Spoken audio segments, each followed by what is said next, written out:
Today I'm going to do a New York strip roulade that's rolled up and stuffed with blue cheese, spinach, caramelized onions, and we'll sear it and tie it and sear it and then slice it, and we're going to serve that with a garlic risotto, a little pan jus, and some fancy fluted mushrooms. Well, let's see. The first thing I'm going to do is I'm going to grab the New York, and I've got an end here that's a roast that's probably about 1.5 pounds, 2-pound roast. So really you can do many different sizes of this. What I'm going to do is I'm going to cut off a chunk that's about a 10-ounce steak, and then I'll trim the fat off of it, and then we're going to pound it.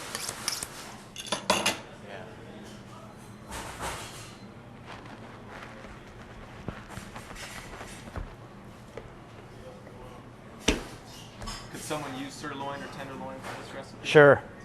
Yeah, absolutely. I like New York because it's my favorite cut of beef, and it's kind of already has the shape. It's long, and then when we pound it down, Chris, can you get me? Hey, look at you. That's a good assistant there. I didn't even have to ask. So it kind of has the shape that when it's pounded flat, it's wider. Whereas if you had a sirloin or a tenderloin, you've got to really get a lot of distance on it. And a tenderloin is a little on the dry side. You can see this New York's got some nice marbling in the meat. Yeah. So we like to have that fat. Fat is flavor. So see, I'm using the flat side of this instead of the teeth, because I'm not really trying to tenderize this meat. I'm just trying to make it flat and thinner rather than beat it up and put a bunch of holes in it to tenderize it. Yeah. It's already a nice tender piece of meat. Okay. So we've got that. We're going to go ahead and set that aside. I'm going to put that back in the cooler to keep it chilled, and then we'll go ahead and make our stuffing. So we're going to start off with the stuffing. We're just going to, I'm just going to dice up some onion. We're going to get that going in the pan so we can caramelize it.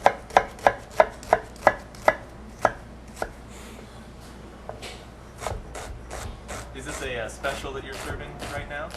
We do it off and on. Yeah, we do it periodically. It's not currently on the menu, but we run it as a special, as a dinner, and even sometimes as a lunch special. We're going to go ahead and throw the onion in there. I'm going to throw a little bit of butter. We'll get that going on the flame. Get some color on it. And then to that we're going to add some spinach, which I have about 4 cups packed spinach here. We'll add that and wilt it down, season it, salt and pepper, and then fold in some Oregon blue cheese. And then we'll use that and we'll roll that up inside of our New York strip and tie it up. Pan sear it.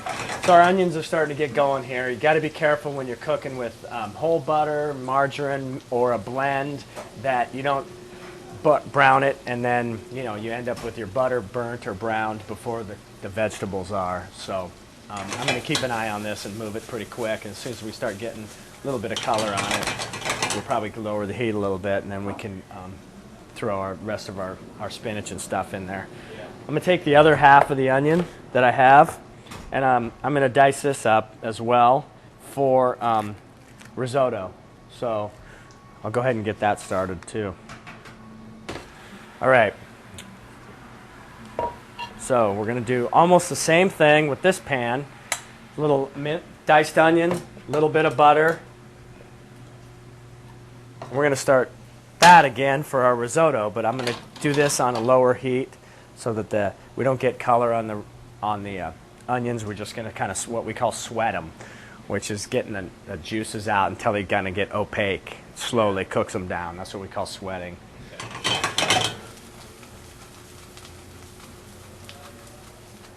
I'm going to crush and mince up a little garlic to throw in with the onions for our risotto. So now the spinach is going in. Now I'm going to salt it. Salt and pepper, kosher salt, black pepper.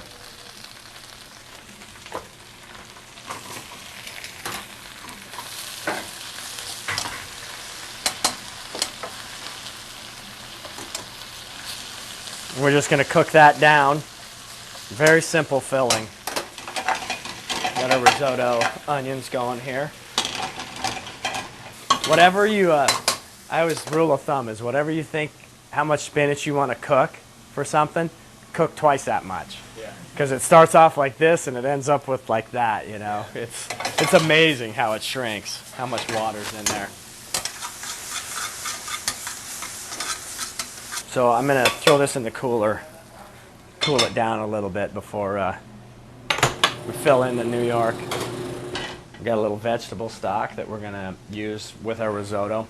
After our onion and garlic mixture cooks down and gets a little bit more opaque, I'm going to go ahead and add the arborio rice, which is considered risotto rice. Most people, they talk about risotto as if it's rice. It's actually a preparation. It's a rice dish.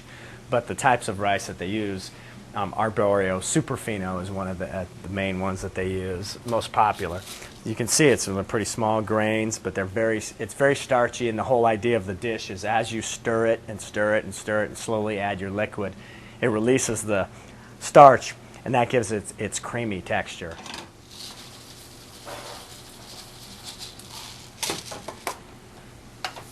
We want to make sure that all the grains of our rice get coated.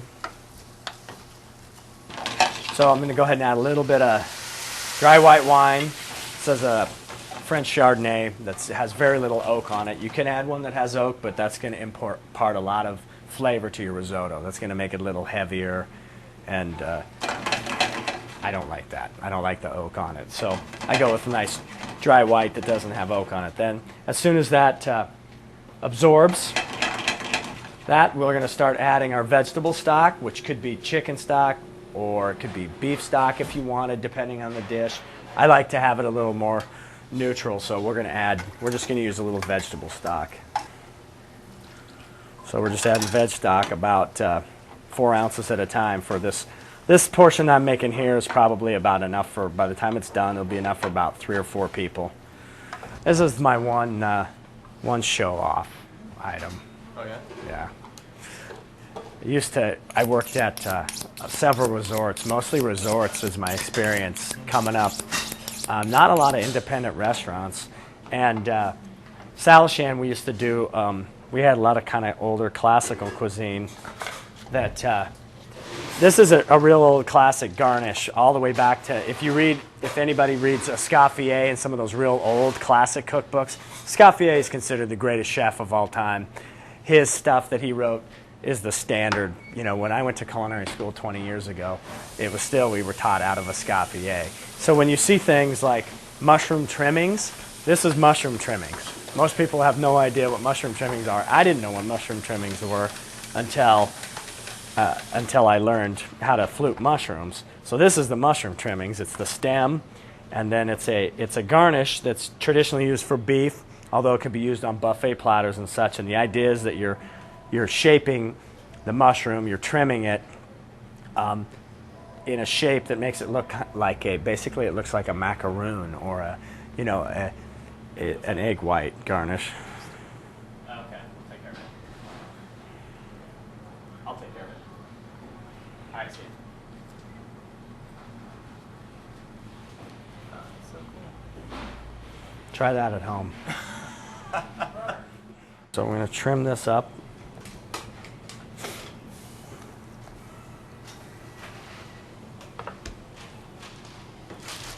We got a little Oregon blue cheese. Oh, yeah. So we're just going to fold that into our spinach mix. We'll do a little kosher salt in there. Don't have to go too heavy though because I already have it in my filling.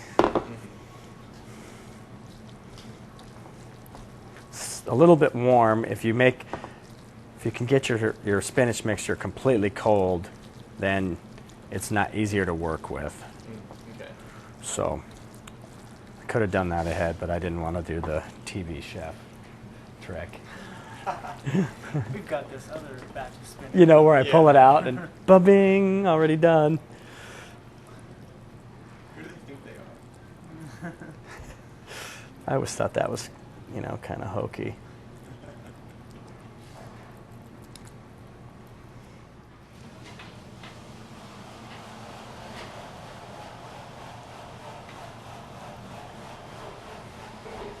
We'll roll our roulade up, and then we're going to tie it. Here's another good trick for tying roasts. It's harder on a smaller one, but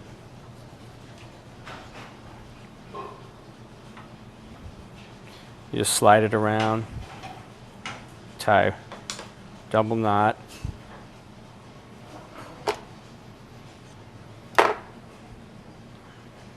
Then you make a loop.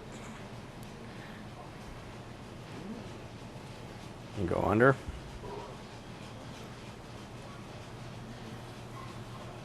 Loop. Works excellent on a lamb leg or any larger roast. Yeah.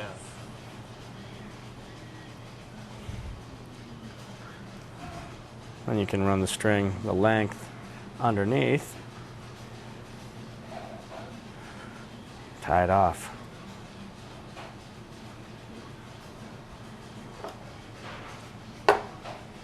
You've got a nice little package. Hot pan with a little bit of I'm just using canola oil because it's a neutral flavor and it has a high smoking point. So we're going to go ahead and brown that all the way around, all sides, and then I'm going to throw it in the oven, finish it probably about 5 or 6 minutes, pull it out. In the meantime, we'll drain off our oil and we can finish and make a little pan sauce right there. Yeah.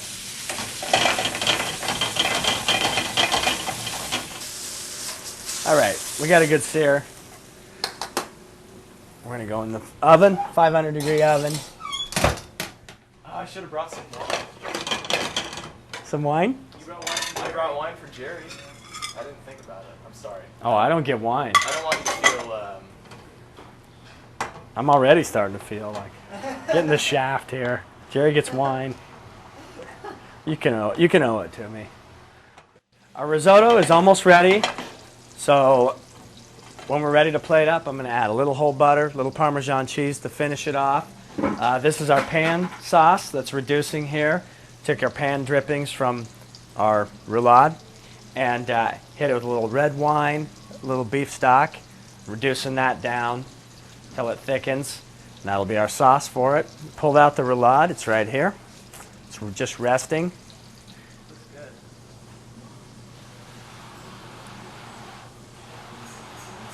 We got to get our string off. I'm going to finish the risotto with a little chopped chives. We'll fold that in. It's our garlic risotto with fresh chives. Still nice and creamy and soft.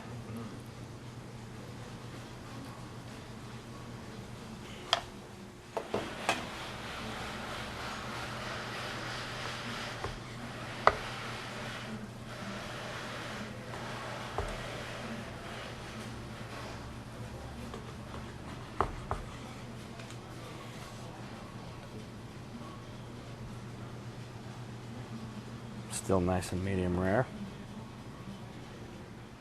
A little fluted mushroom garnish.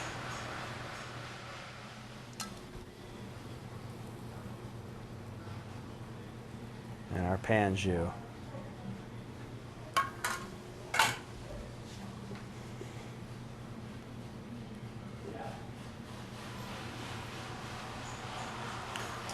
Now that is some sexy food. And there you go. Very nice. What do you think? Yeah, that's special.